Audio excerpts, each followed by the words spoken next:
Hello, everybody, and welcome to episode 76 of the In From Japan podcast, the podcast where we talk about the latest news on Japan-developed games and other things in relation to them. Available on YouTube and in most places podcasts can be found. As always, I'm your host, Erroll Moss, and with me is my co-host, the phenomenon from Suriname, Jason Corder. Hey. And our only housekeeping this week is check out the Steam Summer Sale. Plenty of anime games, JRPGs, what have you. Yeah, it's a good thing. Oh, there's also an anime sale on Xbox. Yeah, it's a good thing my credit card expired, because I'd be broke by now. You'd be spending too much money. Yeah. All right, so we're just gonna get straight into the Japanese games we've been playing. So I reluctantly finished the Monster Hunter Stories 2 demo. Why reluctantly? So, reluctantly as in, like, I didn't realize that at the end of it, after you face the final boss of the demo, it saves, and then it goes to a thank you for playing screen. You load that save, it doesn't put you back in the town, it just goes to that thank you for playing screen. Wow. So, if you were to, if you wanted to play more, you'd have to start a fresh save. You can go back to the autosave, I think. Oh, okay. But still, it's just like, that's annoying. I wish it dropped you back in the town. But the game's out in a week anyway, so it doesn't really matter that much. Yeah, they probably figured, okay, they're going to stop here and not, spend the rest of their lives GameStop in the demo. Still doesn't have those amiibo on sale.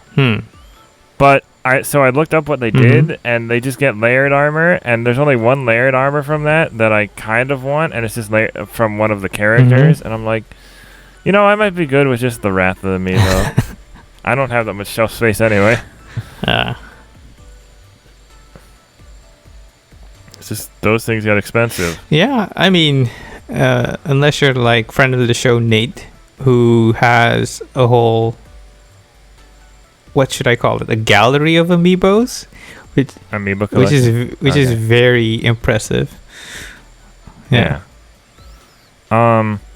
I've also been playing a little bit of Mario Golf Super Rush. Just a little, though, because, I can only take so much golf at a time, you know?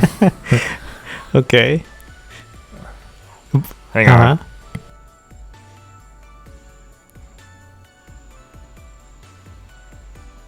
Okay, never mind. So, what did you think of Mario Golf? Well, I'm barely in the beginning. Okay. So you don't have a good sense of if you like it or not? Just 1 second. Fill for time. Okay. So what do you think about Mario Golf? I haven't played it yet. I don't think I'm going to play it. Given the reaction the game has gotten so far and what I know from Mario Tennis Aces, it being a similarly built Mario-themed sports game, that it's kind of light in content, and maybe a bit too repetitive in certain aspects, so it wouldn't... Okay, sorry. I had to stop my dog from... I don't know what he was barking about. Yeah, so as I was saying, I don't think I'll be playing Mario Golf because given the history of the previous Mario sports game, Mario Tennis, it's probably not going to be fun enough in the home stretch or in the long run. Yeah, the thing, I like it enough, but because of reviews and such, I kind of knew what to expect. It's it's just another fun golf game, and the speed golf is fun, you know. But if you want, a more fully fledged golf game, I say, maybe play Everybody's Golf or Clap Hands Golf. Or PGA 2K21. But it's still, it's not a bad game. It is a little disappointing, but, it's still fun. From the reviews, I wouldn't say it's per se bad. Maybe a little bit unremarkable. It's... a little disappointing, a bit mediocre. It's just, at a mid-level. And apparently... The online isn't great either. Which is surprising because since they redid their infrastructure with the the inclusion of Monster Hunter Rise, you'd think that they wouldn't have those problems anymore. I know. I'm going back because I know what I just realized. I didn't really say that much about Monster Hunter Stories 2, but like, I don't have that much to say. Gameplay is great.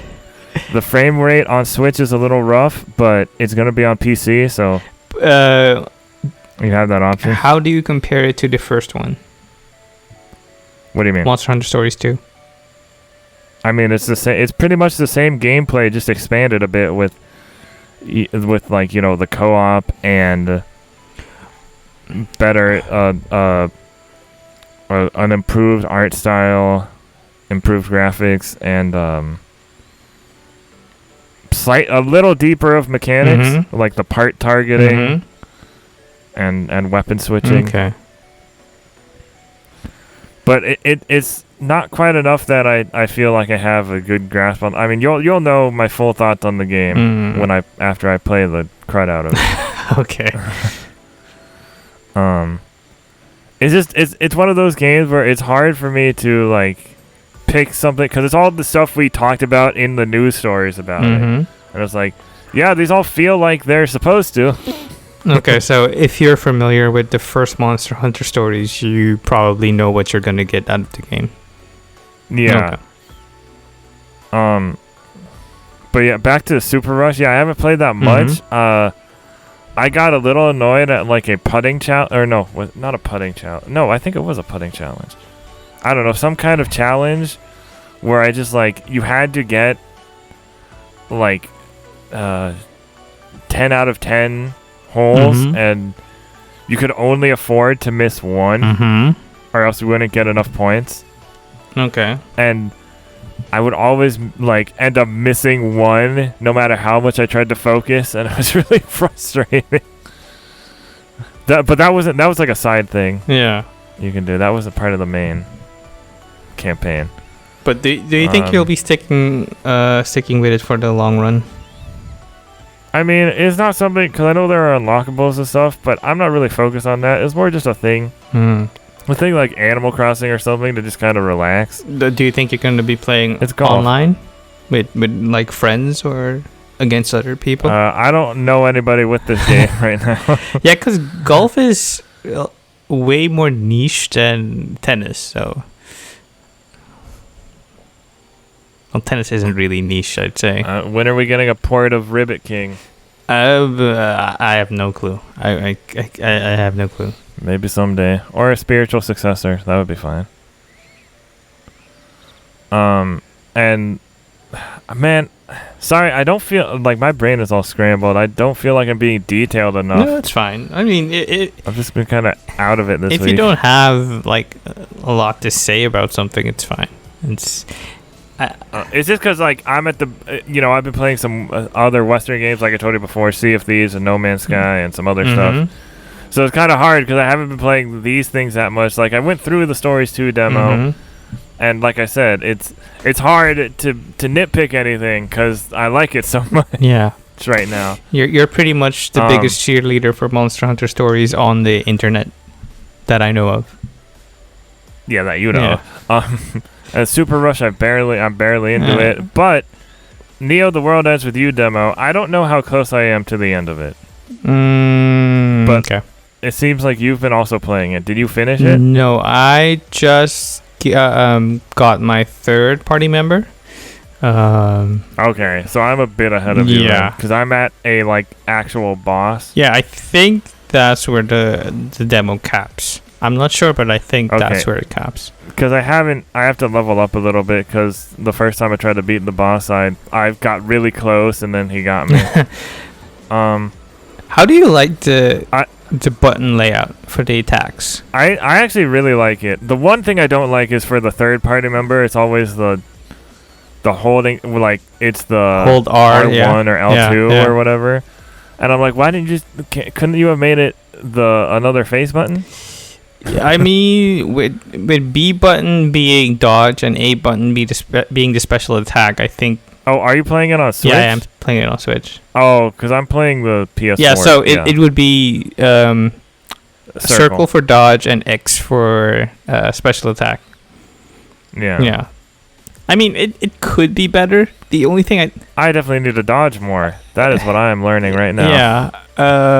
The thing I don't like is the first two pins you get are like square and triangle on your controller, and if you get a third pin, it switches to L1, and I'm like, why not just it feels weird, move the one that was on the triangle to that?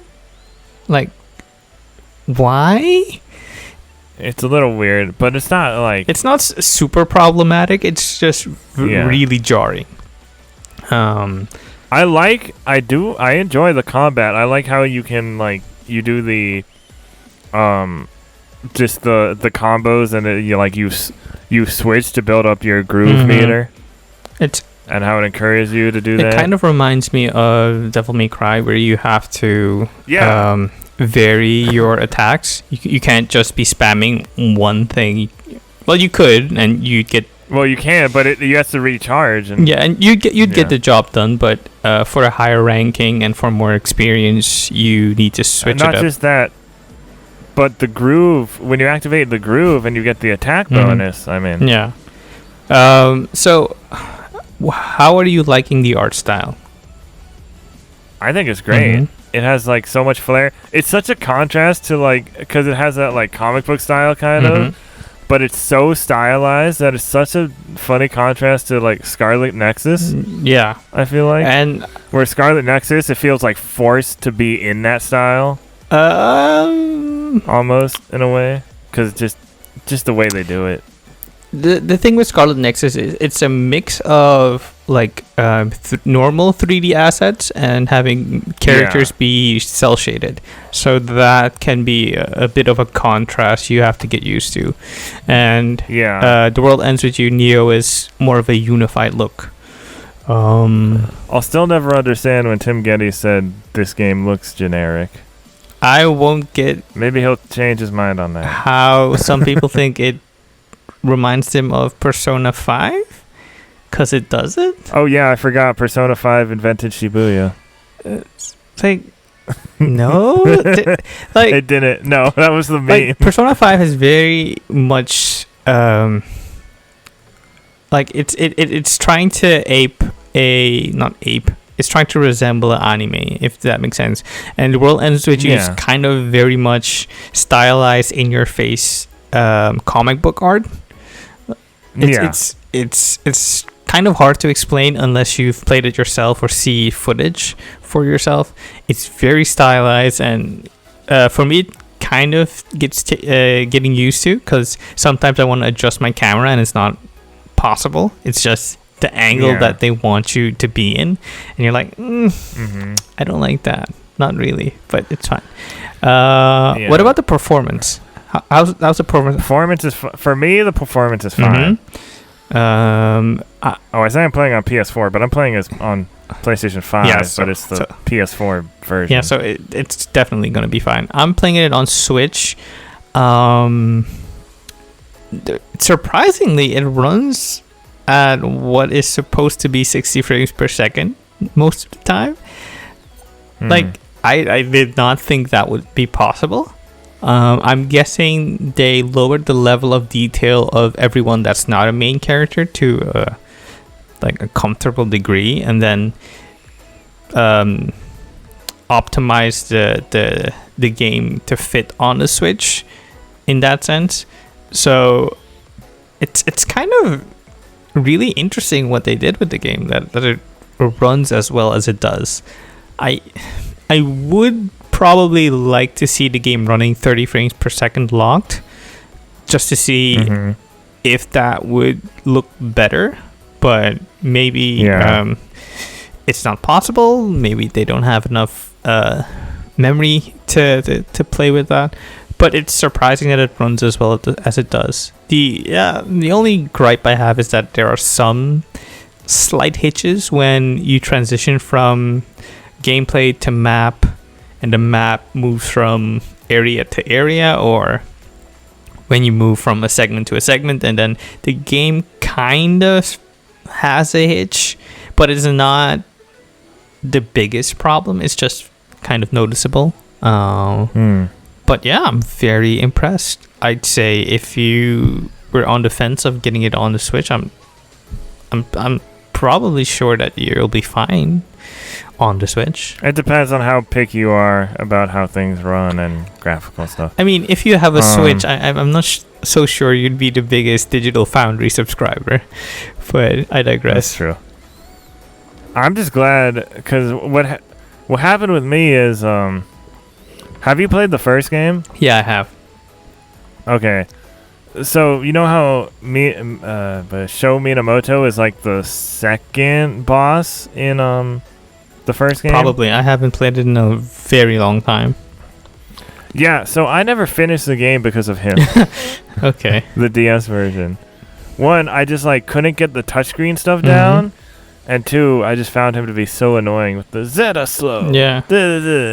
Well, and like the touchscreen controls were my problem, and then like from what I've heard, the Switch controls aren't that much better. This kind of solves my whole issue just with the button stuff. Yeah.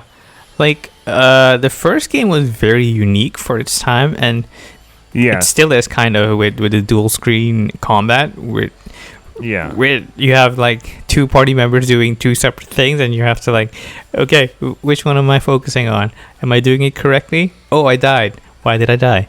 Oh, I'm probably not playing this right.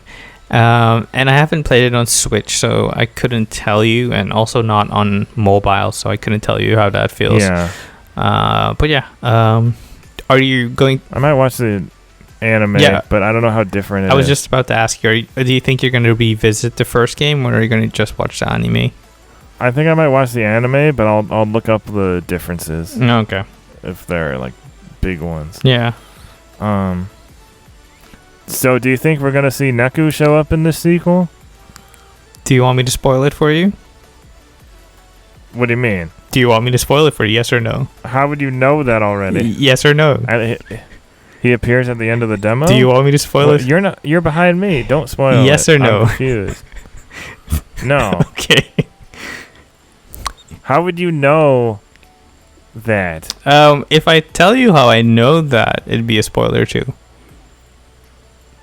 Well, how would you know that? I don't know. How would you know how you would know? Okay, I'll tell you how I know, not how I know it in story terms.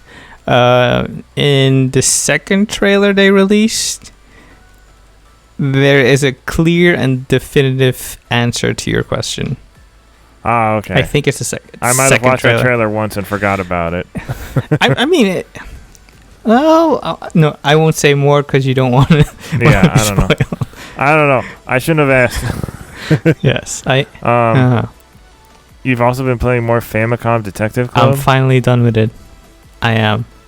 I never have to play it again. I'm free. I am done with it. I don't have to look at it anymore, and now I miss it because that twist. If you have played it, like any of our listeners, if you kind of reach chapter 10, there's this big twist that happens, and that just had me barreling through the rest of the game, and I'm like, wait, what? That happened? And this fits here, and this means that? No, now I have to know how it ends. And it's a very satisfying ending, I think. But no, it's not a bad thing when you kind of have a sense where things are going, given how suspicious some characters are. But they throw enough curveballs at you that it's still an enjoyable ride, I'd say. The gameplay is very dated, and should they make like a new chapter in this series, I really hope they redo the gameplay to fit modern sensibilities, because like I said like a few episodes ago, I don't want to put a banana in an electrical socket to figure out a puzzle.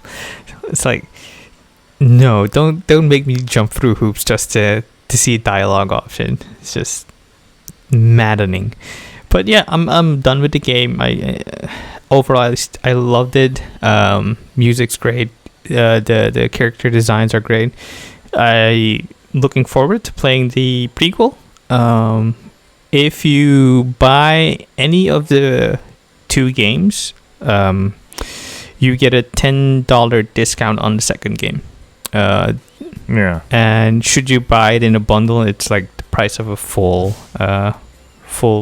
retail release, like a $59.99.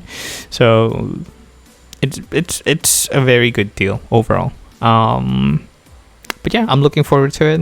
Nintendo sent me an email like, "Oh, I see you've enjoyed Famicom Detective Club, The Missing Heir. Don't forget, you have this $10 off coupon for the other game." Like, okay, you sly devils. Yeah, I'll probably do that. Let's see. We also discussed Neo: The World Ends With You, and I've also been putting my PS5 through its paces with Demon Souls and Shadow of the Colossus. Shadow of the Colossus, because one of my favorite games ever made. I never played that because I never had a PlayStation 2 or a PlayStation 3. I did have it on. I played the PS3 version first. Yeah, I did. I think I got it. I don't know if I bought it or got it through PlayStation Plus. I think PlayStation Plus. Oh, yeah. But I just never got around to it. I'm liking it. The art is very striking. The music is very striking. The only thing I don't like are the controls, but I understand why the controls are the way they are, because they add to the drama of the storytelling. And I respect that as a choice. But I'm not overly fond of it, but I respect it. I'm very early days into that game. Like, I think I completed 2 Colossi.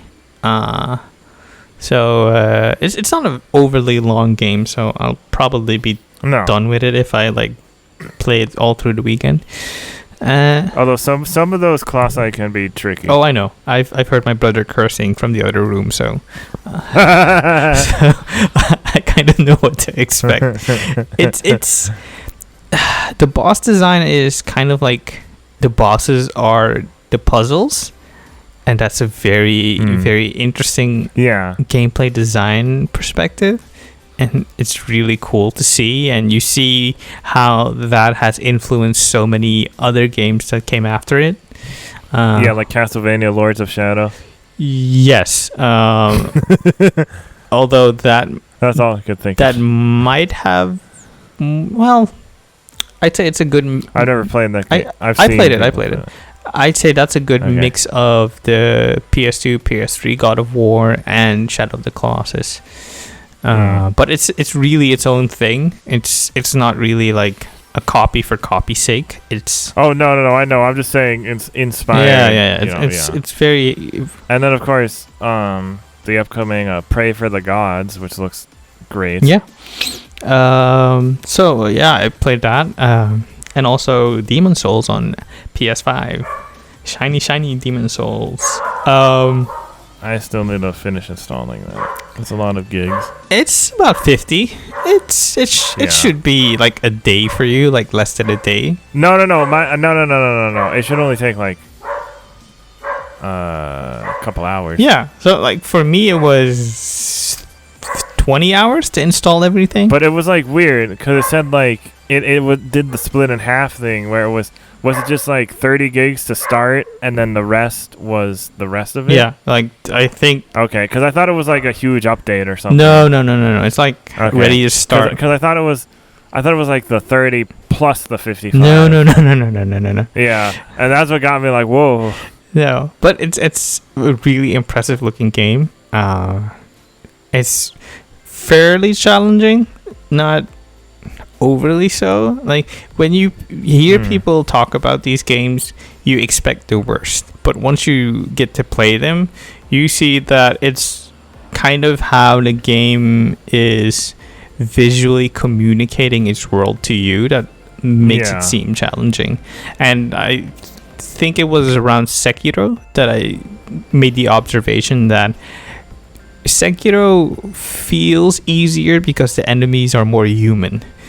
Um, I don't know about that. no. Like follow me on this idea. Like, if you see a monster or a very large towering thing you have to fight against, or like this nebulous monstrosity that you can't make sense of, then your brain is kind of like, okay, how do I tackle this? But if it's like a man with 2 arms, 2 legs, and like a big sword, and you're like, I could take him. And it's very interesting because I don't think a lot of people complained about difficulty when Sekiro dropped, but the difficulty conversation is still alive and well with like the older Soulsborne titles. So yeah, that's my observation. But I really like it. I'm playing it in performance mode because once you go 60 frames per second, it's very hard to go back to 30. So that's the power of the PlayStation. But yeah, I'm enjoying it. I beat 2 bosses, and that's about it. Like slowly making my way through it. I'm very cautious when I play these games. Like, having experienced so much, I'm afraid of every corner now because something's definitely going to jump at me, and I don't want that. Yeah. Yeah. Demon's Souls is co-op, right? Yes, there's a co-op mode. Okay. Yeah. Okay.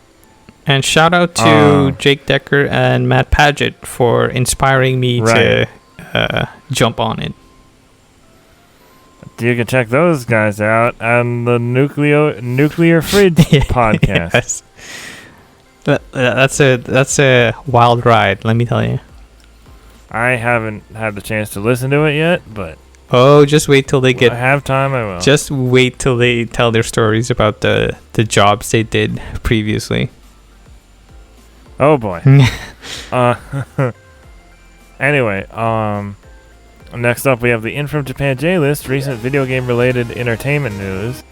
So we have Legend of Mana, the Teardrop Crystal anime announced, animated by Graphinica in collaboration with Yokohama Animation Lab. This is by Sal Romano for Gematsu. Square Enix has announced TV anime Legend of Mana, the Teardrop Crystal during the Mana series 30th anniversary livestream. It will be produced by Warner Brothers Japan and animated by Graphinica in collaboration with Yokohama Animation Lab. A release date was not announced. And there's a message from the producer as well. Fans of The Legend of Mana, please be assured the people involved in the project still have the love for the series just the same as back then. Alright. Next is Pokemon Wonder is a nature adventure in Tokyo's Yomiuri Land amusement park. This is by Thomas Whitehead for Nintendo Life. Earlier this week, the Pokemon Company made a Japan-only Pokemon Cross Nature Cross Adventure tease, which showed traditional crafting in a beautiful setting. As you can see in the video above, it's now been updated with the project's real name, Pokemon Wonder. This is a new attraction that will launch at Yomiuri Land, an amusement park in Inaki City, Tokyo, from 17th July to 3rd April next year. Eager fans will be able to book a 90-minute slot for up to 6 people to participate in a nature adventure. Taking place in a natural area previously inaccessible via the park, attendees will have an orientation and then be given a series of clues. Moving through each area, wannabe Pokemon Masters need to look for trails and try to spot the hidden pocket monsters. As shown in the teaser video and in the images below, these have been constructed in varied ways to blend naturally into the environment. Yeah, so they're making Pokemon real? No, they're not making Pokemon real. Not quite. One day. It's like it reminds me of, so over here we have like, I don't know if it's like, I know in North America does it. I don't know if that many other countries do it, but we will have like these dinosaur museum exhibits. Mm-hmm. And there was one that was at the safari park, which is just like an extension of the zoo. Mm-hmm. And it was they had like the dinosaurs. They were like these dinosaur statues, like just around in different or like museums have it too, like just dinosaur statues in their like habitats or whatever. And it's kind of like that. Okay. Only this is a little more varied because there's like an ammonite fossil, a little diglet coming out of the ground, an oddish hiding in the grass, some sea dot hiding in a pile of acorns. It's like a real life version of Pokemon Snap. Yeah. Only the Pokemon don't move, so they're a lot easier to take pictures Just of. pretend they move in your head. And then last on the J list, we have celebrate Ultraman's 55th anniversary on Ultraman Day, July 10th. The Ultraman and it's a cartoon called The Ultraman, and the Ultraman 80 DVD series both drop on September 14th. So there's that. More Ultraman news. Yeah. Ultraman Day is coming up fast. I don't know if I'll make another video this year. We'll see. Next up is recommended content. Content other than news from the past week listed out. Links in the description. We have looking back at Cartoon Network's anime-inspired MMORPG FusionFall by Sean Aitchison for Fanbyte. That's a game I always wanted to play when I was younger and then just never got around to it. I also wanted to play it, but I had dial-up internet, so no. They have some fan servers still up and running. Yeah, now I'm too busy with other stuff. Yeah. We have Earth Defense Force 6 second trailer, 13 minutes of gameplay by Sal Romano for Gematsu. The Double A Team, Sonic Chronicles, The Dark Brotherhood showed us how good an RPG entry could be by Henry Stockdale for Eurogamer. Well, besides the music. What I Learned from Nier, an emulation legend and real person by Patrick Klepek for Vice. Yeah, very tragic news. Yeah. I suggest you give this one a read. Then we have This Adapter lets you play Game Boy cartridges on your PC, and it even detects fakes by Ryan Craddock for Nintendo Life. Yeah, it's I forgot what it's called, the GB operator, and it lets you play those games, and it's only $50. Interesting. I thought about getting one, and I'm like, wait, I have my analog coming in October. Yeah, you don't want to have too much of one thing. Yeah. A dedicated group of fans are translating entire JRPGs by Josh Broadwell for Fanbyte. Yeah, Josh is you good gotta get him on people. sometime. Yeah, definitely. I think this is about Geofront. Yeah, it's about Trails. I missed it. It was because it was older, but I was like, looking for things for this section. I was like, oh hey, look who it is. Yeah.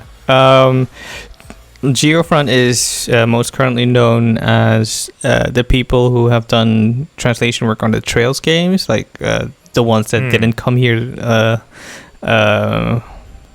officially to the West. Yeah. But now they're working with Neon Falcom and NIS America, if I'm not mistaken, to properly translate these games, and they will be released throughout 2022 and 2023.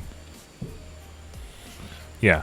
And then last but not least, we have Pokemon's Lost official Pokédex featuring Nob Ogasawara and Necra by Did You Know Gaming. It's fascinating look at Generation 1, because as our friend of the show Taco put it, Generation 1 of Pokemon is our world with Pokemon in it, while Generation 2 and onward are a Pokemon world. Yeah, I as in, you get what you like Pokemon replace animals in later things, but before that they didn't replace animals, they just also existed weirdly. Yeah, so I guess it's safe to say they overtook the ecosystem and the animals as we knew them just died off. That's dark. I mean, if you read the lore of Pokemon, it's pretty dark as is. But it is really fascinating. Yeah. I mean, now it's time. What? No, I was gonna say this like very dark take of the Pokemon lore could live on in its own dedicated franchise, like marketed to the adults. And I mean, yeah, but you know they're not gonna do that. Yeah, and they're never. Also, you know what's interesting is that somebody I don't know if I can't remember if it was the creator of Pokemon himself or somebody else who's high up there, but they said the canon of the games, anime, and manga, they're all separate canon. Yeah, I know. Which makes sense. Yeah. I mean, if you only like read the manga and compare it to the anime, you'd be very struck by how different it is. It could get confusing because there are like 5 different types of Dawn or Diamond or whatever. Just enjoy the ride. Don't think too hard about it. Yeah.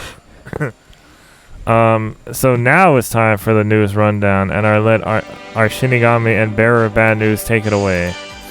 Bankai. First up, we have fans unhappy iconic anime characters are being used for Tokyo Olympics. This is by Brian Ashcraft for Kotaku. The Tokyo Olympics kicks off next month in Japan. To promote the games, iconic characters like Sailor Moon, Astro Boy, and Naruto have been enlisted.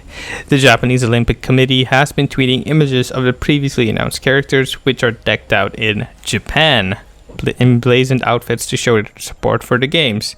But as website Hachima Kiko reports, fans are not pleased, especially those against the Tokyo Olympics, and calling for its cancellation.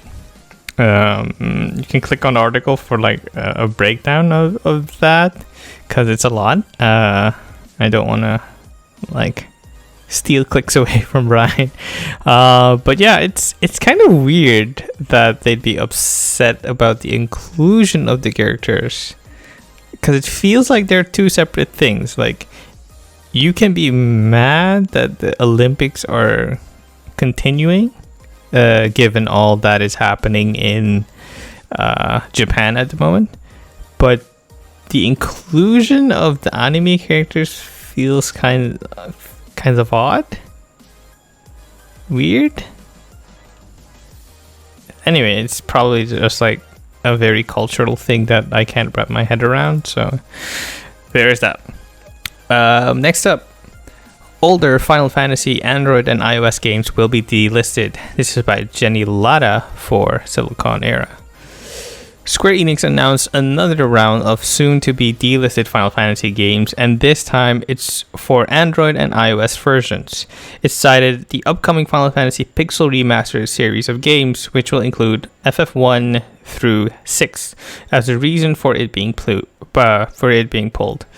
The titles of games changed on both the App Store and Google Play to add, in brackets or parentheses, old version to them. A cutoff date for sales hasn't been announced, and they still seem to be available to purchase on June 30th, 2021. Odd. Like, I don't think it's odd, because the new ones are coming out. No, I think it's odd. Which we'll talk about later as our main topic. In the sense... Honestly, I should have added that. That's my bad. No, it's fine. I'll leave it in the tank for now then. I just think it's odd. Next up is Sony's charging devs at least $25,000 for PlayStation Store visibility. This is by John Walker for Kotaku. In a furious tirade on Twitter, independent games publisher Ian Garner of Neon Doctrine has unleashed his frustrations with trying to publish games on a major games console. One, he says, that isn't made by Microsoft. During the spleen venting, he suggests that getting prominent promotion for a game from the platform holder requires spending at least $25,000. According to the financial figures we've had verified by another source, if it's Sony he's talking about, that can reach as high as $200,000.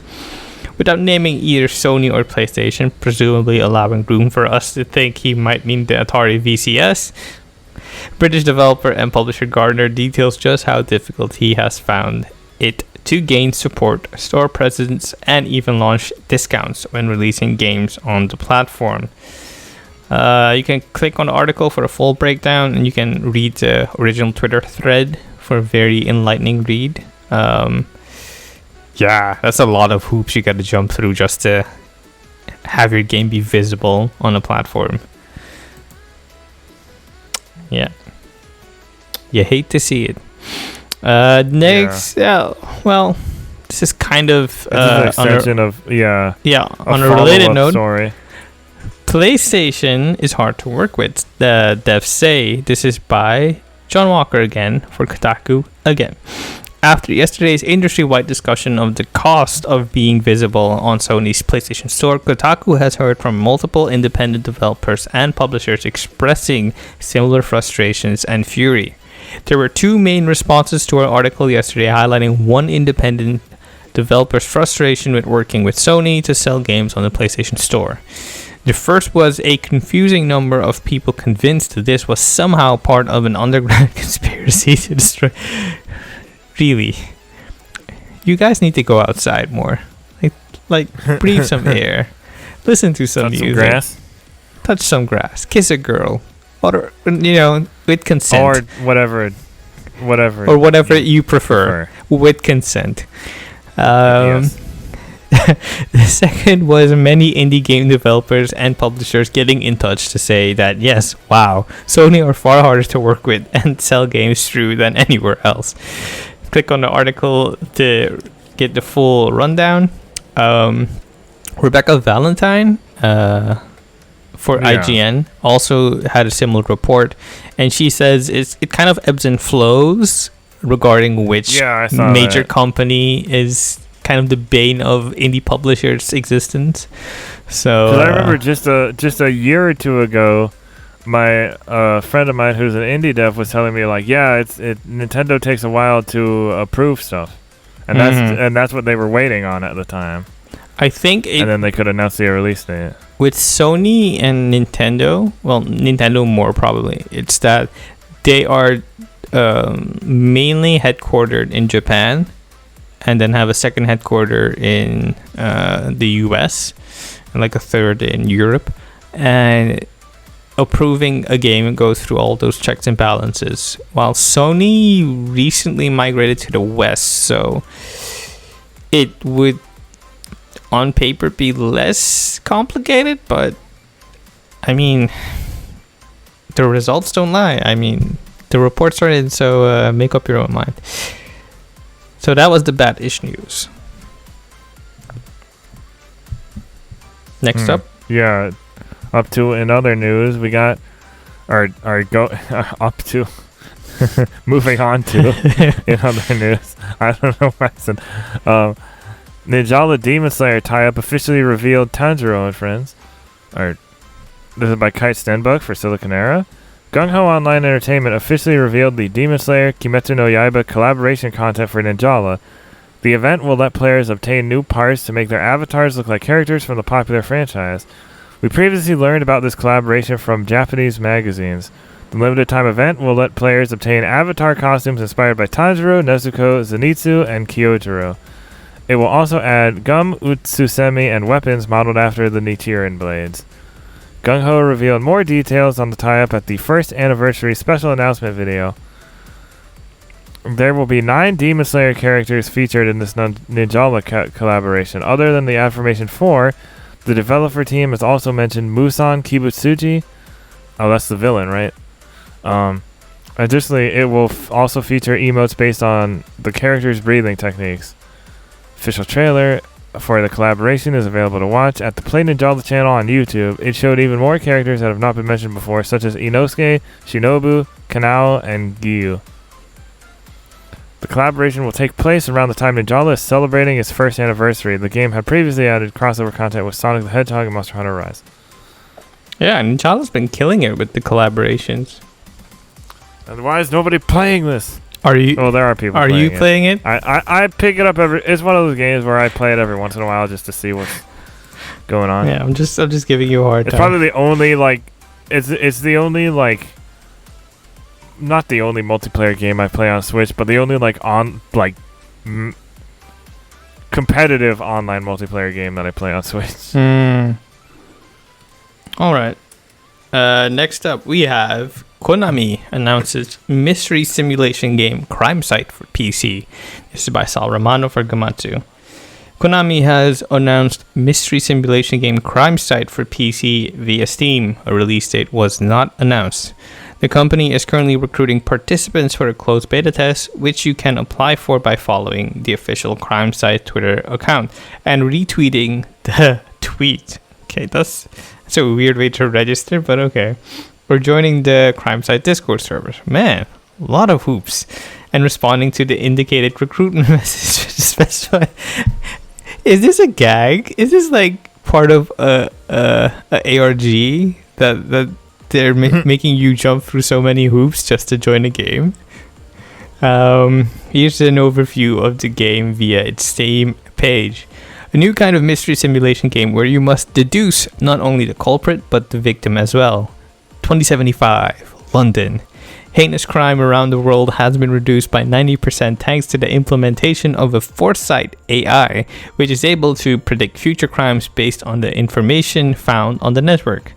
Kind of sounds like Minority Report. Is this Psychopaths? Or Psychopaths. Oh. However, the foresight AI predicts a future where the world falls apart into ruin due to incidents which cannot be prevented. This concerns the system's developers who engineered an AI that specializes in tracking and solving these crimes. The new AI is given the name Sherlock as an homage to the legendary detective of old. Pursuing a number of cases leads Sherlock to a single conclusion. At the center of these incidents, Sherlock's equal rival, the AI Moriarty, lies. The devs had a lot of fun making this game, I can tell. Am I going to join? I kind of want to join. But so many hoops. Like, I don't want to have like a guy LARPing in government clothes in front of my door. Like, oh, we have a special package for you. Like, Konami, stop. What if the wrong person answers the door? Like, oh, we have to kill them now. Like, no, no. Okay, next up. Square Enix announces Deep Insanity cross-media project, including Deep Insanity Asylum for PC, iOS, and Android. This is by Sal Romano for Gematsu. Right off the top, I don't like this name because I don't want people to be fast and loose with mental health and using it as like a springboard for entertainment. Mm-hmm. If it's done well, it's done well. I won't make too much fuss about that, but you can easily go down a very bad road.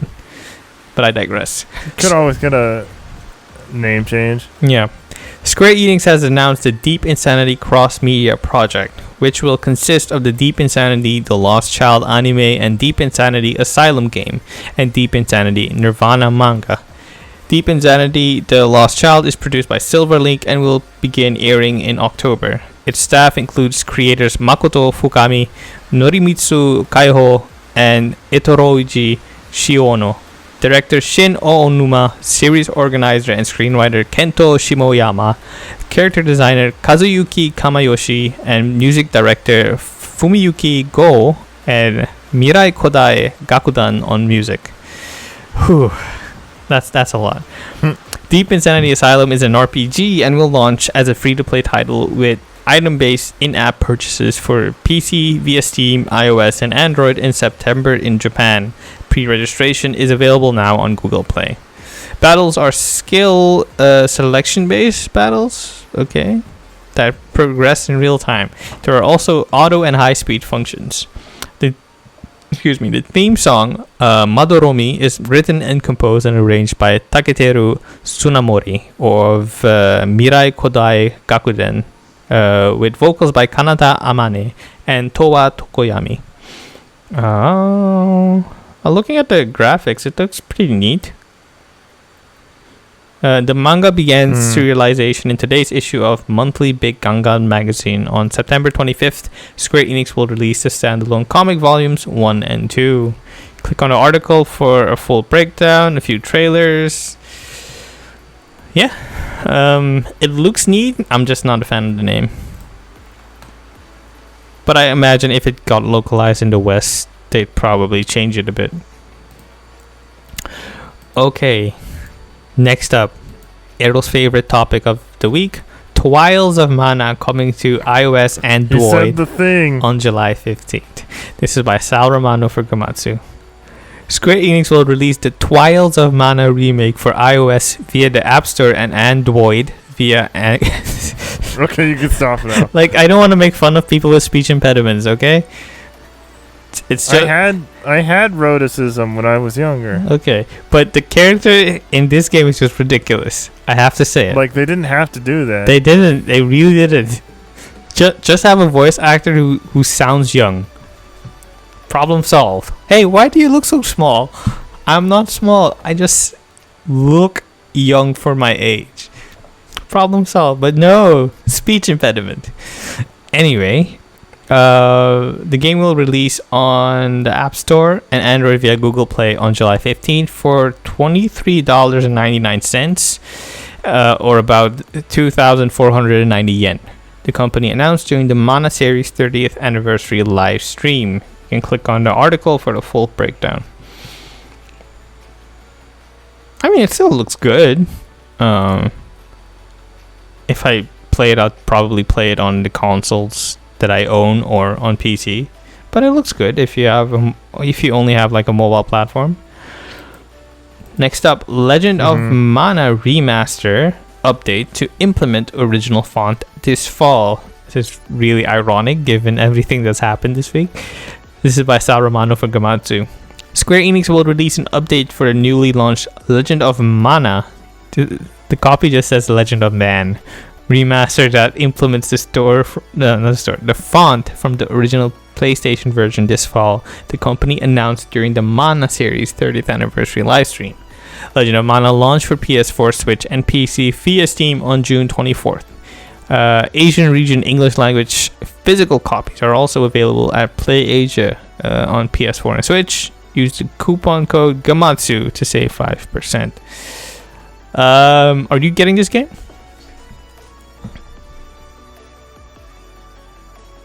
Legend of Mana, that is. Sorry, my mic was muted for a sec. Don't know. I've never been that interested in this series. Mm-hmm. Like, I played that Trials of Mana demo, and it was cool and all, but I'm just kind of like... Okay, I don't know. That was fun. We'll see. Now on to other things. Yeah, pretty much. I like remember this from the catalog magazines I used to browse through back in the day, and like game magazines from my cousin, and I always saw this the game art in the advertisements, and I was like, oh, this is cool, this is striking, and now it's here, I can play it. Maybe if it's on sale I'll get it because I'm busy with other stuff. But be warned, because this entry in the Mana series is very different, and if you're wondering why, look up who is on the development team, and one name in particular will give it away. Next up is Mana series All-Stars action RPG Echoes of Mana announced for iOS and Android. This is by Sal Romano for Gematsu. Publishers Square Enix and WFS announced Mana series All-Star action RPG Echoes of Mana for iOS and Android during the Mana series 30th anniversary live stream. The Mana manga series. I bet you there's a Mana manga series. It will launch as a free-to-play title. And if not, there's definitely one planned. Probably. It will launch as a free-to-play title with in-app purchases in 2022 with support for English, Japanese, French, German, traditional Chinese, and Korean language options. Click on the article for a full breakdown and a couple of trailers. Real quick, Square Enix has a manga magazine. Yeah. I think... That's what... Wasn't Fairy Tail in that for a time? Let me look it up real quick for you. I know. Maybe I'm thinking of something else. Full Metal Alchemist was. That's what it was. No, that's what it was. Yeah. You're right. Fairy Tail was in Kodansha's weekly shonen magazine. Yeah. There's also like a Final Fantasy 14 manga, which is also an isekai. So if you're tired of isekai, don't read it. But it's a very interesting interesting take on the isekai formula. You can read it on Crunchyroll if you have a subscription. I think it's the first few chapters, but it's really good. I recommend giving at least the first chapter a try. And finally, in the manga, not manga, dear God, Mana Mayhem, new Mana game for console in development. This is by Sal Romano for Gematsu. A new Mana series game for console is in development. Producer Masaru Oyamada confirmed during the Mana series 30th anniversary livestream. Quote, "We wanted to announce it by running a cool trailer, but we're only at the start of the 30th anniversary," Oyamada said. But we are in fact developing a new title, but please wait a little while longer until the proper announcement. Although we did have Mana series creator Koichi Ishii take a look at it a little bit ago. We're at that level of development, so please look forward to it. Development still has some ways to go. We're developing for console, so I hope you can look forward to it. So what this means is, in Japan, an anniversary means 2-year celebration, more or less. So the year, this year would be the start of the anniversary, and it ends next year. So there is still some time where they could reveal this game. But yeah, it'll take some time. So be patient. Don't harass development, like developers for new information or announcements. Yeah, that's my Mana blowout for now.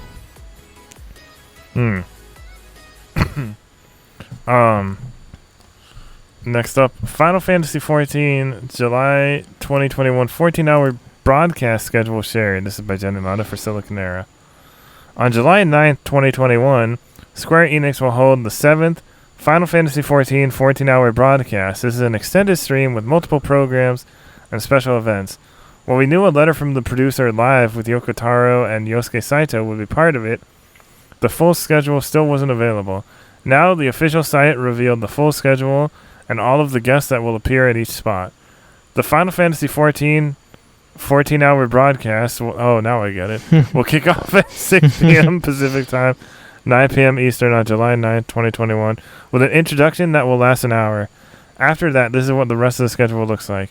7:30 p.m. Pacific time, letter from the producer live, whatever that number is, with Naoki Yoshida, Toshio Murochi, Yoko Taro, and Yosuke Saito. At 10 p.m., we have How Do You Like Heidelin with Ryoji Takeda and Gunisaka. At 11:30, we have live Q&A with Yoshida and Murochi. 1:30 a.m., Soken's play-by-play with Masayoshi Soken and Kazuyoshi Mochizuki. 3:30 a.m., Our Tales of Adventure with Yoshida, Murochi, Tomoha, Nishimura Baby, Rei Fujita, Kazunari Yamada, also known as Itsumoko Kokara, Yui P from Okazu Club, and Sanshiro Wada. And at 6 a.m. Pacific time, which is the next day, Hiroyuki versus Yoshi P round 9 with Hiroyuki and Yoshida. So I don't know what the other stuff like. The thing, if you're a Final Fantasy 14 fan, you probably you might just tune into the letter from the producer with like, because it might have some more details for Endwalker and upcoming content, or the content leading up to Endwalker. Yeah. All right. Next up, we have NIS America announced Western release of 4 Legend of Heroes games. This is by Kazuma Hashimoto for Silicon Era. And with that announcement, weebs across the internet cried in joy. Rejoiced? Yeah. I being one of them. NIS America officially announced the localization of 4 different Legend of Heroes games. This includes The Legend of Heroes Trails from Zero, The Legend of Heroes Trails to Azure, The Legend of Heroes Trails into Reverie, and The Legend of Nayuta Boundless Trails. Each of these titles will arrive in a staggered release with the localization handled by NIS America and Geofront. Due to a leak through the Epic Game Store, these titles were confirmed for a PC release. However, these 4 titles will also appear on other platforms. This include PlayStation 4 and Nintendo Switch. Hey, Phil Spencer, come here a minute. Like, let me whisper something into your ear. Get this on Xbox. Game Pass. Fans will freak out. Game Pass on PC. Yeah. Fans will freak out. Just do it. Easy win. We'll see. Click on the article for a We're still waiting to see if breakdown. Persona is going to come to Xbox. Because Can you imagine that was Persona 5 on Game Pass? Like PC and Xbox? there was a rumor about at least the Xbox one. Yeah. And then nothing came of that. So I don't know. Yeah. But yeah, it's great to see these 4 games getting the love they rightfully deserve. And also, it should be noted that you can no longer get the fan translation through the main means. I'm not saying you should go looking for the other means, because Geofront themselves said, hey, now that we're working on the official release, it's only fair that we say that you support the official release when it comes out. So, wait on the official release. Like, there are 3 Trails in the Sky games and 4 Trails of Cold Steel games. You'll be fine in the meantime. Go play East 8 and 9 in the meantime. Plenty of stuff to get you through to the next year. Like, you'll be fine. Next up is Bokeh Game Studio. Horror game will mess with the player's mind. Why you gotta do this? Why horror games? Why? I'll still play it, but why you gotta do this? It's by Kazuma Hashimoto for Silicon Era. In a recent video interview, Kazunobu Sato, founder and producer of Bokeh Game Studio, revealed details about the horror game currently in development at the studio. He discusses very briefly the concept that was pitched to him by Keiichiro Toyama, another founder and creator of the Silent Hill and Siren series, and what the studio hopes to achieve with the new horror title. Shout out to Famitsu. In an interview, Sato states that the first impression he had of the concept that Toyama had pitched to him would make for a terrible game. However, he follows this up by saying that he means that in a good way. Okay, you have my attention.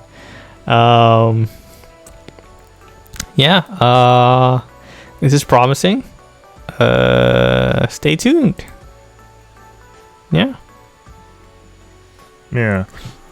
Next Monster Hunter Stories 2 stream will focus on co-op title update. Well, it's going to be by the time it'll have happened by the time this podcast is out. Will I do a reacts video to it if I'm awake?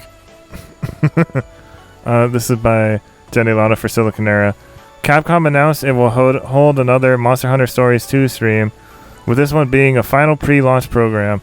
Like the past presentations for the game, it will look at different elements. The company specifically mentioned Monster Hunter Stories 2 co-op and title update information will come up. People will be able to watch it at 6 a.m. Pacific Time, 9 a.m. Eastern on July 2nd, 2021. It will be available on Twitch and probably also YouTube. The official announcement covered 4 topics that will appear during the stream. The launch trailer will be there. Capcom will also talk about behind-the-scenes details going into the making of the game. Monster Hunter Stories 2 co-op gameplay and title update info were teased. With regards to co-op, there will be expeditions where people can work together. When this happens, you'll be able to fight in turn-based battles together and collect eggs for new monsters. There's also a versus element for PvP. As for the title update, it is uncertain if this means more details about the July 15, 2021 update or additional Monster Hunter Stories 2 patches. The July update is the one that will give you a chance to get a Palamute as a monster. As a reminder, Monster Hunter Stories 2 Wings of Ruins comes to Nintendo Switch and PC on July 9th, 2021, and its first free update will arrive on July 15th, 2021. The demo is now available on Nintendo Switch, and there will be a demo on Steam at the release date. All right.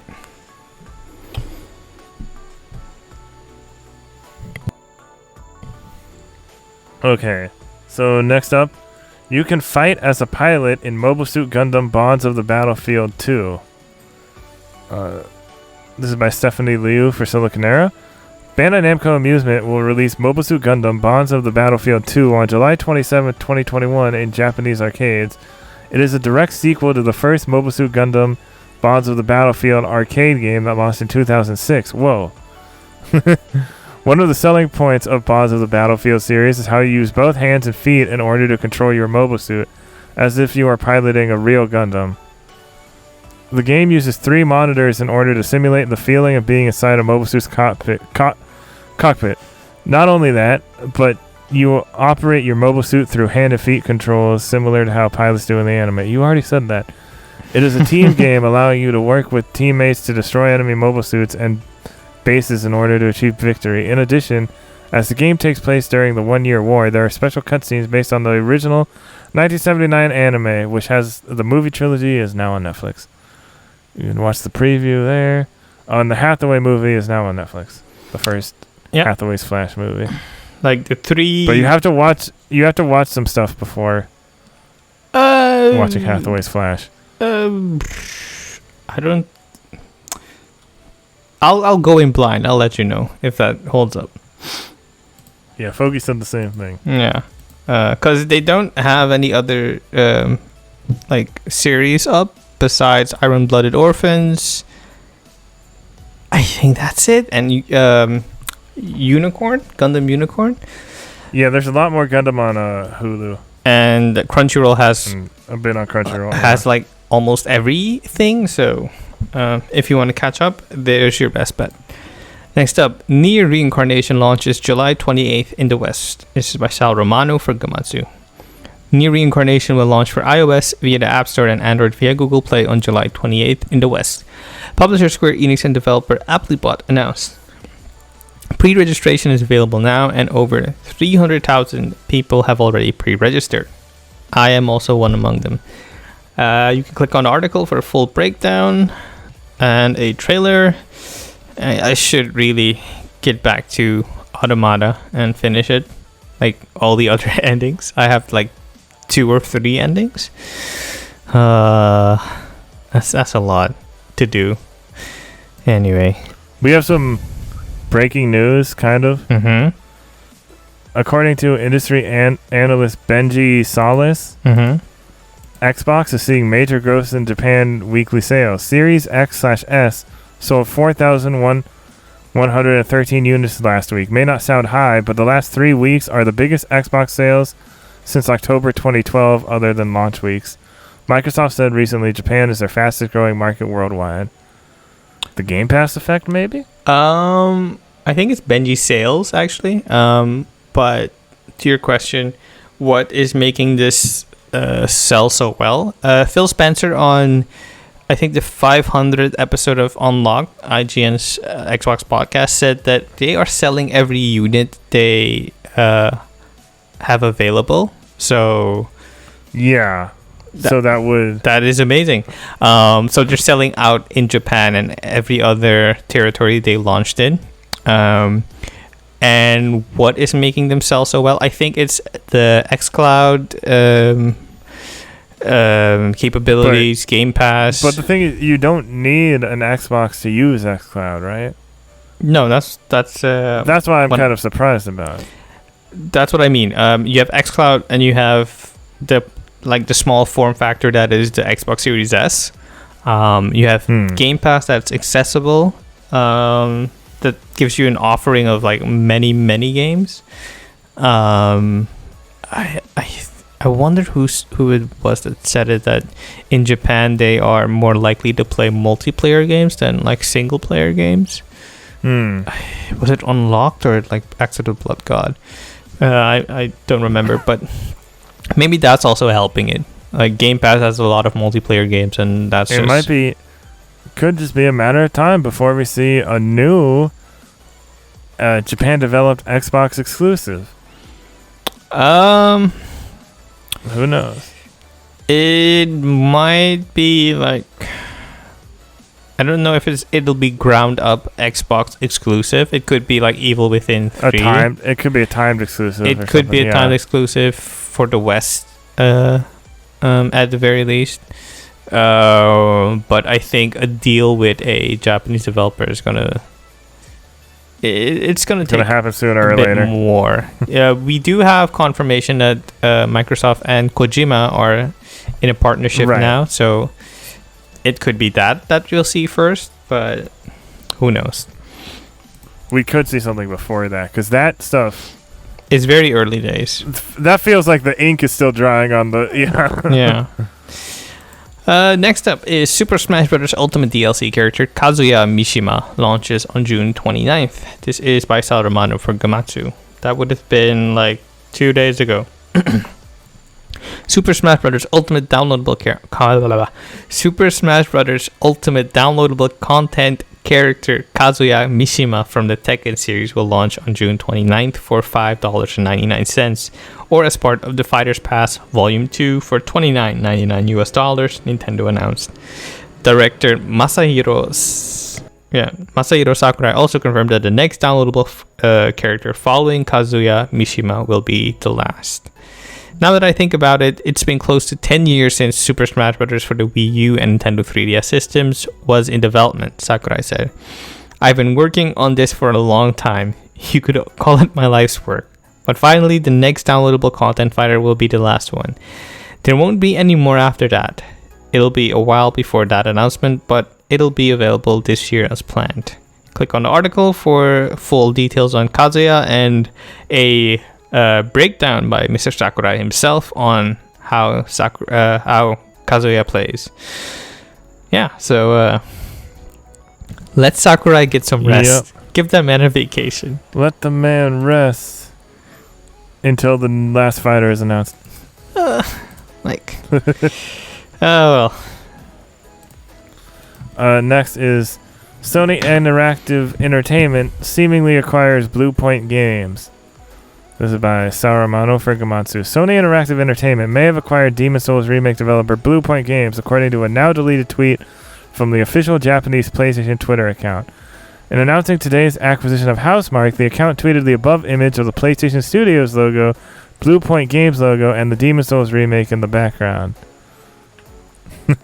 So they just did it a little too early. Yeah. So I wonder what else Blue Point could help on. I don't want to speculate on this because it gets. I don't think it's gonna be. I don't think it's gonna be a Metal Gear Solid remake. Yeah, I also don't think it's gonna be Metal Gear. Because that's Konami. But you know what it could be? Bloodborne. Oh, I wasn't even thinking about that. Yeah, it could be that. I was gonna say Ape Escape. Yeah, no, I don't think you get Blue Point. Well, that's not really their style to do Ape Escape. And hey, man. They canceled the Ape Escape anniversary project, so maybe there's just not enough interest in the property. They're gonna be kicking themselves when the Super Monkey Ball collection does so well. And they'll be like, "Oh my god, I can't believe we didn't put out Ape Escape." I don't know. Yeah. Next up, JP Games developing 2 large-scale titles in cooperation with major companies. Evolutions of Final Fantasy Type 0 and Final Fantasy 15, respectively. What? This is by Sal Romano for Gematsu. JP Games, the studio led by Final Fantasy Type 0 and Final Fantasy 15 director Hajime Tabata, has 2 new projects in development, each in cooperation with a major company, Tabata told the latest issue of Weekly Famitsu. Both are large-scale titles, Tabata said. The first title has finished pre-production. It is a high-speed RPG described as an experimental game and evolution of Final Fantasy Type 0. Tabata wants to lessen the amount of time it takes to clear an RPG in a single playthrough by condensing the RPG experience and making it playable many times over in multiplayer. Our hero. The second title has only just begun. It is a global AAA scale nomadic RPG described as an evolution of Final Fantasy 15. The goal is to make a large scale title that incorporates free exploration. We're not going to see these games for quite some time, I'm sure. Well, he did make that Paralympic game that's already out, if I'm not mistaken. And he did do that. And Tabata said that he's working on making games more inclusive, and that's also starting with the development team. There are a lot of female staffers on that development team. It's a very enlightening read. I suggest you all look it up. But I think he wants to do something that's out of the norm, because Japan is very rooted in traditions and kind of conservatism, if you want to call it that. A lot of countries are. Whether they want to admit it or not. Yeah. So I think what Tabata is setting out to do is really exciting, and I can't wait to see it come to fruition. Next up is Bloober Team and Konami announced strategic partnership. This is by Sal Romano for Gematsu. The medium developer Bloober Team and Konami have signed a strategic cooperation in the joint development of contents and the exchange of know-how, the companies announced. It is a historic day for me and the culmination of several years of our work, said Bloober Team President Piotr Babieno in a press release. The fact that such a renowned company as Konami has decided to strategically cooperate with the Bloober Team means that we also joined the world leaders in gaming and became an equal partner for the leading players in this market. Okay, so exciting stuff. Click on the article for a full breakdown. I also saw this announcement get a lot of hate. Like, oh, Bloober Team is not this fantastic AAA developer. Why is Konami teaming up with them? Or if they're really doing Silent Hills, why are Konami letting them do it? Like, relax. Go outside. Yeah. Breathe some air. You don't touch some grass. I know plenty of people that like those. What did Bloober Team do? The mediums. There are others. Let me see. Bloober Team. I know they recently did the medium. They're not the Until Dawn people. No, that's Supermassive Games.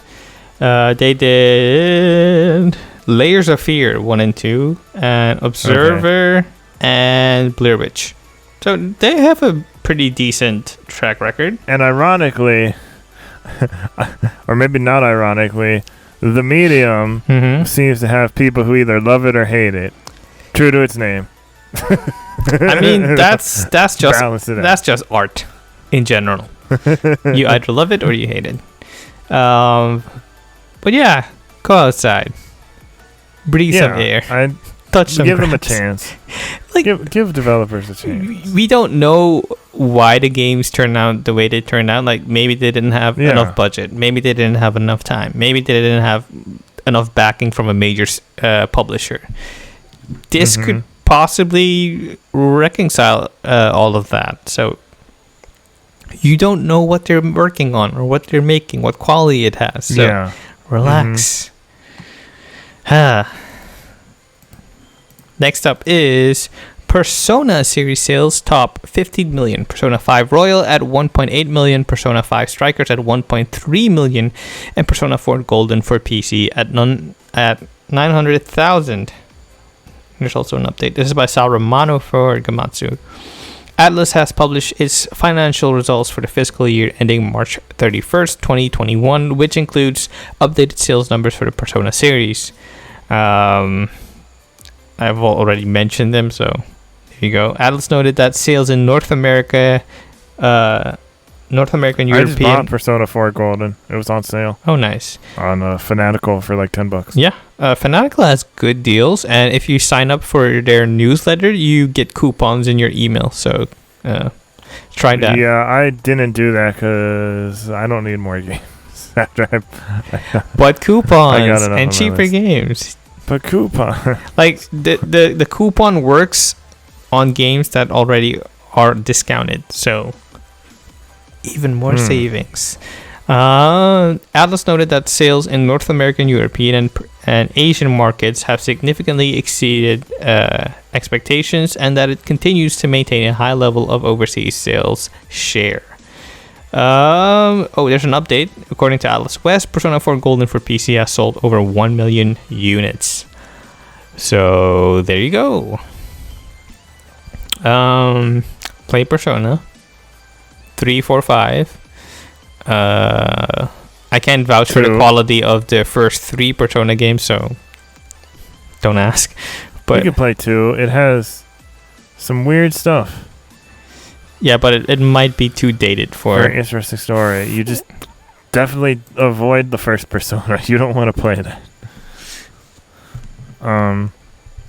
Alright, next is the Somnium Files Nirvana Initiative revealed by Jenny Latta for Siliconera. On June 28, 2021, Spike Chunsoft revealed a teaser website for a new game. At the time, it consisted of a mystery to solve, with 9 eyes acting as TV screens with clues, and a hashtag 9eyesTV hashtag. Imagery and notes suggested it was connected to the Somnium Files series. Now it's been revealed as the Somnium Files Nirvana Initiative.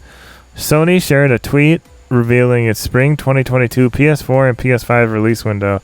An official Spike Chunsoft trailer also confirmed Nintendo Switch, Xbox One, and PC versions. The Sony announcement also confirmed a detail about the game. One of the characters from the original game will return as a star. Mizuki Okiura, the daughter of Konami Date's friend that he's raising, will be the star.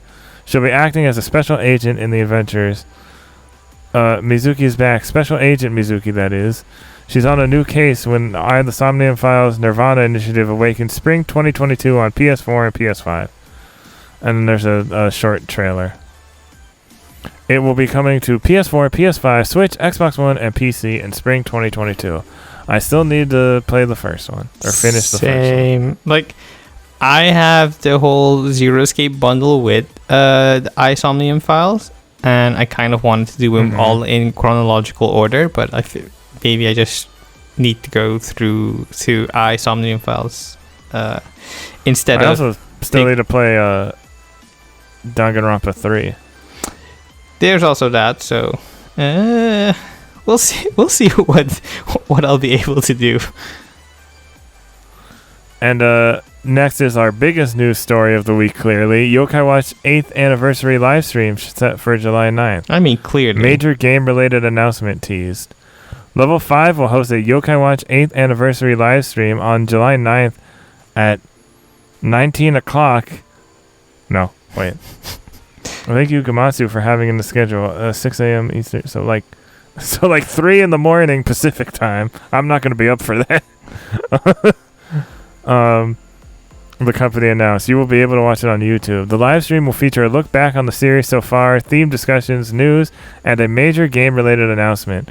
Presenters include Haruka Tomatsu and Etsuko Kozakura.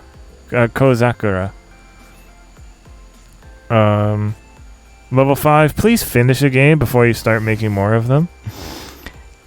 I mean, I explained it to you a few episodes ago.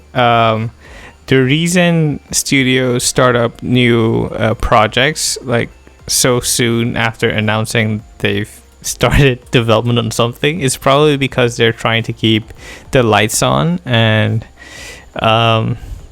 having multiple revenue streams probably helps with that. Sure, but they're just... I feel like they're spreading themselves too thin. Probably, but if they had enough money, they'd probably dedicate it all into one game. But I'm guessing they don't have that. I just hope they can bounce back from... I'm not... Yeah, whatever this new Yokai Watch thing is, I'm not expecting it to be localized. Mm-hmm. Yokalized.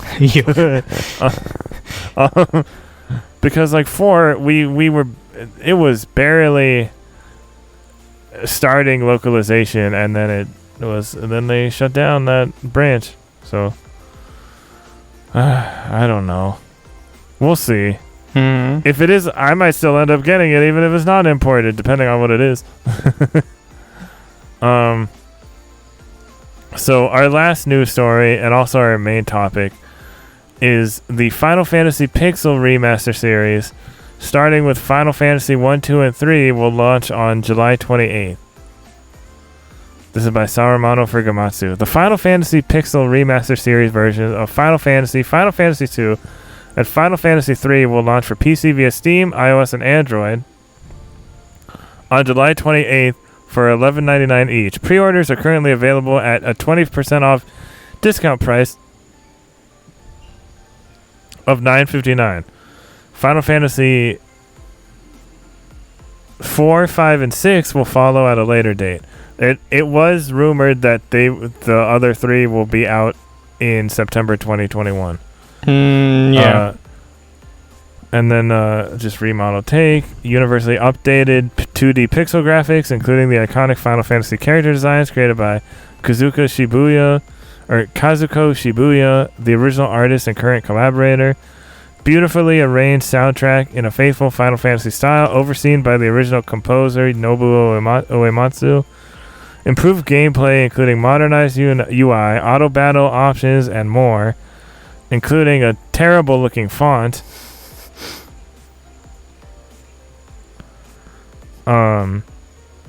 There's a bunch of other details. Mm-hmm. It's just like kind of detailing each game a little bit. Yeah. Job changing system. Yeah. And then 3 or 4, 5, and 6 don't have details yet. So what are you thinking? So what do you think about the font they're using? I think Square Enix is a very traditional company, and I think Square Enix is unaware of the greater world outside of their own bubble. Like, they make something and they think, okay, this was probably fine. And they probably did not consult with an accessibility advocate. They probably did not look at current gaming trends for, like, have something be legible or readable and comfortable for eyes on various screens. Because these days you have mobile screens, you have computer screens, you have like TV screens, and everyone's sitting at them in front of them at varying distances, so that also plays a part in how you can view text. I think they did this, they thought it wouldn't be a big deal, and now it's blowing up into they're like, well, it's a step up from the mobile ports, we're good. Yeah. And then it's just so disappointing. And I'm kind of bummed for Square Enix too, because it doesn't matter what they do with these classic Final Fantasy games, somebody's going to go throw a brick through their windows out of sheer anger for something also, that's not done correctly. So you know what's funny is I was thinking about because there's a supposed insider leak that a physical version will come later for consoles, like a collection. Mm-hmm. And I was originally going to wait until the physical, and don't usually have a big problem with font. Mm-hmm. But then I thought about it, and I'm like, my computer will be able to run these fine, and somebody will make a mod to change the font. Yeah. So I'd rather do that. It's probably your best bet to get it on PC for now. And have the mods That's what I'm thinking. Clean up the font.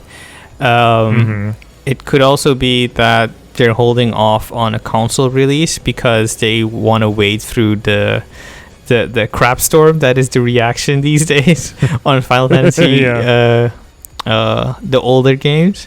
Because first they brought back Final Fantasy, I want to say 5, 6 as like the 2D remasters, and then 3 and 4 as the 3D remasters, and they all had varying levels of intensity regarding how much people liked them or didn't like them.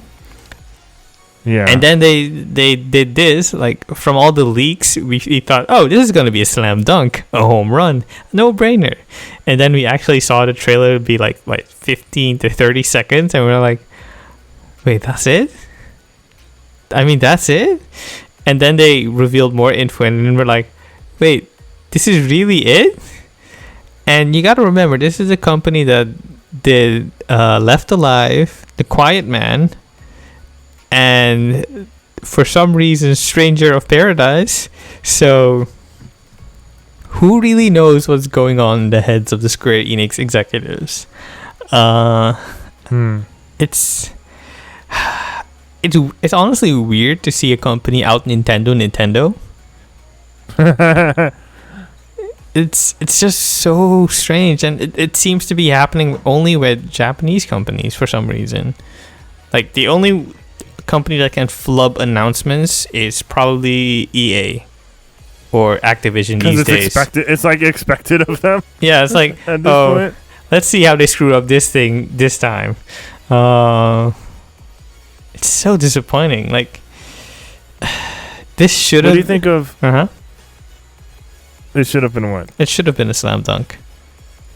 What do you think of the price for how the bundle for all of them is $75? Okay, so the first 3 games... It does come with soundtracks of each game and wallpapers for each game. Okay, so it's 6 games at a price of like $12. So yeah, 75.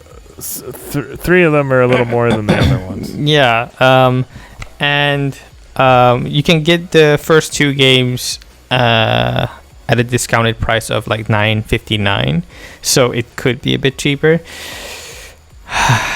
Listen, video game development costs money. I'm guessing it costs money to recreate assets. And yeah, that's what Lucas White was telling me. He was saying like he's thinking it's likely because they aren't just ports or emulation, and you got to pay for the original work, and that's why the price is higher than you might expect. Yeah, like if I had to guess, I think the source code for the first, I want to say 8 Final Fantasies is lost forever. Like, so much of what we see in the remasters and remakes is them piecing back or what's it called again? Kind of working backwards from what they already had, like kind of like didn't they have to remake Kingdom Hearts from the ground up to do the remasters? Yeah, because they lost the source code. Basically that. So it's not just taking an old ROM and then doing AI upscaling to make it fit modern resolutions. It's probably them going, okay, we screwed up the last time. We can't mess it up this time. We're gonna do it very meticulously. We're gonna go with a fine-tooth comb through everything and make sure it's pixel perfect. And then still this happens. Yeah, it's so disappointing. It's probably also that the fonts are automated. Like in the old days, you had enough room to fit a certain amount of characters, and the Japanese language is in its written form a bit more compact than any other Latin or European language for that matter. So what you can accomplish with like 3 characters would probably be like a full sentence in English, and that wouldn't fit in your text window. So this is probably like an early screenshot of an automated translation. Like they put this into source code and it gave them this image. It's probably not optimized yet, but it's also releasing soon, so I don't know. Like, Square Enix, it hasn't been the best with support of the older games, but they have recently updated like the re-releases and the remakes, so there is hope for them updating the fonts for these re-releases. It's really just so strange, and I don't really have a good explanation or I don't have any good things to say to help people out. But what do you think? Of what specifically? Like, where do you think they went wrong, or what did they do to Oh, just the font. Everything else is fine. I think the pixel art looks fine. I'm kind of glad that people that seem to be so much more distracted by the font now, they're like, all right, the pixel art is fine. I've also seen screenshots where they like added a bit more atmosphere to some certain scenes. So it's not like a straight port of the older ROMs or older games, but it seems to be like a kind of director's cut of older games. Yeah, it's, I don't know. Hopefully they can patch it up. Yeah. Yeah. I'm still excited for them, and those first 3 are coming out so soon. I'm deciding whether I want to maybe continue, if I want to play all the Dragon Quest games first before I start doing the Final Fantasies, or if I want to do, since I did Dragon Quest 1, I could do Final Fantasy 1, and I could do Dragon Quest 2 and Final Fantasy 2 and do it like that. I think that would probably be better because they kind of released very near to each other, and then you'd see the evolution of the JRPG genre. And then I get a break because Dragon Quest stays very similar. Not that Final Fantasy doesn't have its similarities, but it feels like it changes a little more. Final Fantasy has certain elements like chocobos, Moogles, job systems that carry over from game to game, but foundationally the games are dissimilar, I'd say. Yeah. So I'm just wondering if that's what I'll do. But it's hard to do that with all the other games coming out. You know, we got Monster Hunter Stories 2, probably gonna be my game of the year. Yeah. World Ends With You Neo might even end up there too. I think my game of the year is probably gonna be Tales of Arise. Probably. That might end up there too. I have no idea. Yeah, but we'll see. But yeah, I think that's been it for this week.